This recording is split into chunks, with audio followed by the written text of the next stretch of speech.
Young Canadians are asking a simple question.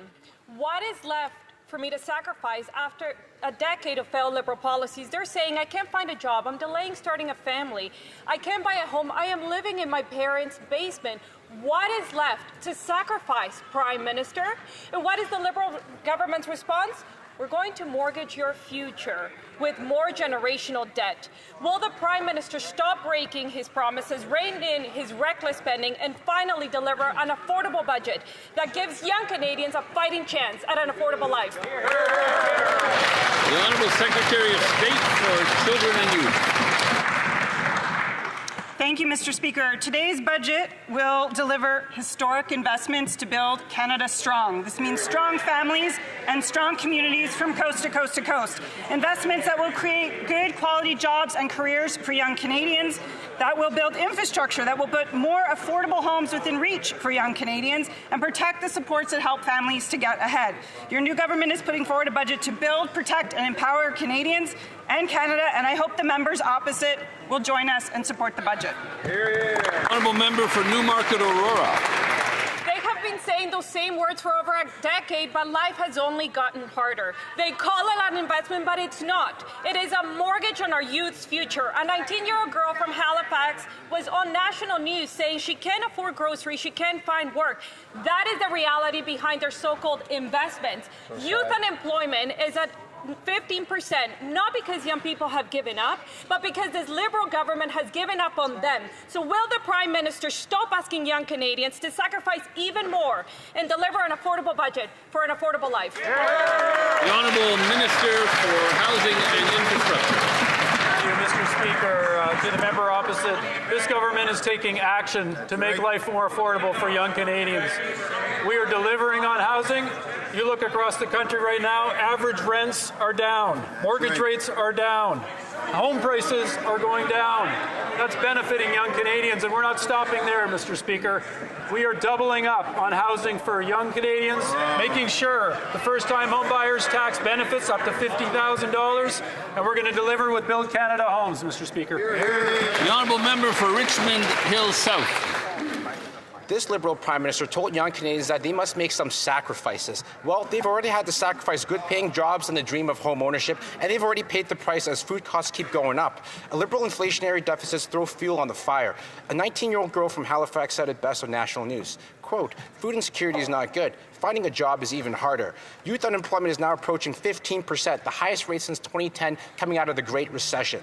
Will the Liberals stop asking young Canadians to make more sacrifices, finally keep their promises, so young Canadians can have an affordable budget for an affordable home? The Honourable Secretary of State for Labour.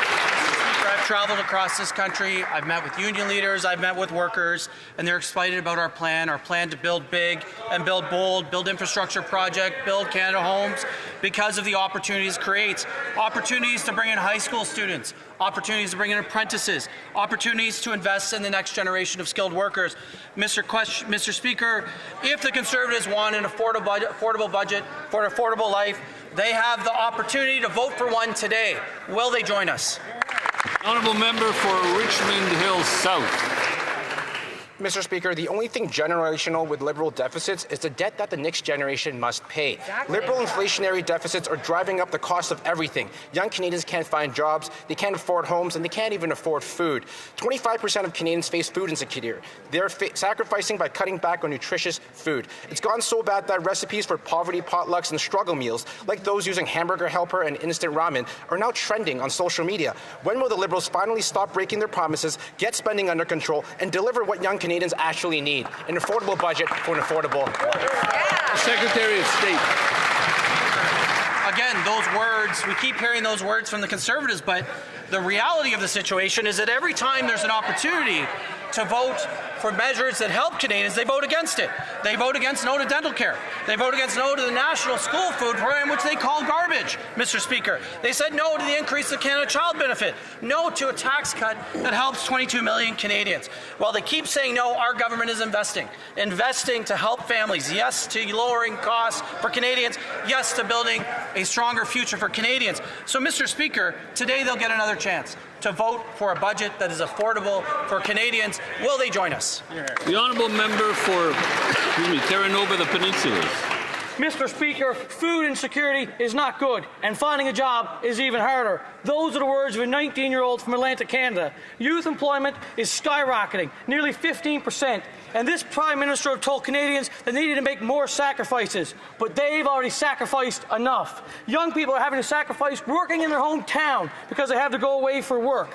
This means that our kids will be fast sacrificing dinners with grandma. When will these Liberals get over their overspending, get spending under control so that the Canadians can have an affordable life and not get stuck with the bill? Right. The Honourable Minister of Fisheries and Oceans. Mr. Speaker, I'm so proud to be able to stand today in reference to the opposition member from Newfoundland and Labrador and talk about the measures that we are putting in place for young workers to train in construction, welders, the work that we need to build Canada strong, happening in our province. I was so proud to make that announcement last week. That's just one of the many measures, not to mention the programs for children and families. I really hope this member votes for the budget. The member for Port Moody Coquitlam. Mr. Speaker, the world economy is shifting, and Canada must rise to meet this unprecedented moment. Global trade is in disarray, tariffs reshaping markets, and our largest trading partner increasingly unreliable. Budget 2025 is our chance to act. Can the Secretary of State for Financial Institutions and the CRA explain how Canada will meet this moment with a historic investment budget? The Honourable Secretary of State for Financial Institutions. Mr. Speaker, I want to thank the member for that great question. This is a transformational moment. We will pivot from an era of reliance to resilience. With Budget 2025, we're laying the groundwork of some of the investments, some of the biggest investment this country has seen since the Second World War. We will spend less in government operations. We will invest more in Canadians, invest more in Canada. This is our moment, Mr. Speaker, our time to build big, build bold, and build now. It's time to build Canada strong. Thank you, Mr. Speaker. The Honourable Member for Foothills.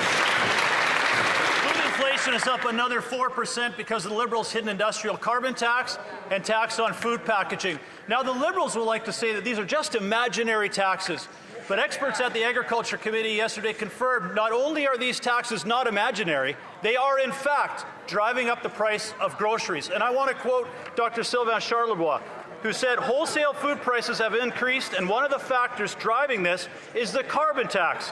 And so we are very concerned, and we expect food inflation to be a problem moving forward. So will the Prime Minister stop his inflationary budget and scrap his taxes on food so Canadians can afford? The Honourable Minister of the Environment. Mr. Speaker, once again, there is no tax on plastic food packaging. They can keep saying it if they want, but it doesn't make it true. Exist. But you know what is true? We are going to be tabling a budget today. It's going to support Canadians. It's an important, big moment for our country as we build our country and we build it well. I hope that the Conservatives will support us. The Honourable Member for Foothills. Well, imaginary things like Deloitte and Dr. Sylvain Charlebois have already confirmed what Canadians know. These are not imaginary taxes. They are struggling to pay these taxes every single day at the grocery store. The food professor said as a result of the industrial carbon tax and taxes on food packaging, Canada is the only G7 country where food inflation has increased for 4 straight months. And it's only going to get worse, which is scary when we have 2.2 million Canadians forced to use a food bank. Will the Prime Minister scrap his taxes on food so Canadians can afford to feed themselves? Honourable Government House Leader. Mr. Speaker, once again, these are imaginary taxes. They do not exist. There is no tax on food packaging. He can cite all of the imaginary people that he wants to cite. There are no taxes on food packaging. And good news, this budget won't include any either. The Honourable Member for Oxford. Mr. Speaker, every dollar this Liberal government spends comes straight from the pockets of hard-working Canadians. More government deficits mean higher taxes and more inflation, jacking up the cost of living already. Canadians are struggling. Nicole, a single mom from Oxford, works 2 jobs, 70 hours a week, barely sees her kids, and still can't make ends meet. These stories from Nicole and others are now becoming the norm thanks to Liberal deficits. So instead of trying to cause a costly election on their costly budget, why won't they table an affordable budget for an affordable life? The Honourable Minister for Indigenous Services. Mr. Speaker, I want to highlight today that the opposition can offer Nicole and those single-parent households the support of a future that is based in today's budget that will be presented. Wow. My colleagues today have the chance to protect those very futures that they speak about, including those young Indigenous children, the fastest growing population who need us and depend on the programs that we have put in place. Canadians chose a Prime Minister with a vision that they trust. We hope the opposition will prioritize protecting Canadians' budgets that they need in this critical time. We know that we all... The Honourable Member for Oxford. Canadians have seen this nightmare before. Empty Liberal promises can't feed empty stomachs. When Liberals recklessly spend, it's Canadians who pay the price. Higher grocery prices, higher rents, more on gas, and the only thing that is growing in this Liberal economy are the lines at food banks, with over 2 million folks now visiting food bank in a single month. Yeah. Liberal deficits mean higher taxes, higher inflation, meaning life is more expensive for Canadians. So I'll ask again, instead of trying to cause a costly election on their costly budget, why won't they table an affordable budget for an affordable life? The Honourable Government House Leader. Well, once again with the imaginary taxes, Mr. Speaker, but I'll tell you something that isn't imaginary, because I get to be the House Leader and actually see things that aren't imaginary. We are debating C4, which does 3 things. It cuts income taxes on every single person that pays income tax. It cuts the GST for first-time home buyers. And guess what? It gets rid of the carbon tax, Mr. Speaker. But these Conservatives play games and procedures and talk around these things to delay affordability measures that are quite real, not imaginary for Canadians. They should...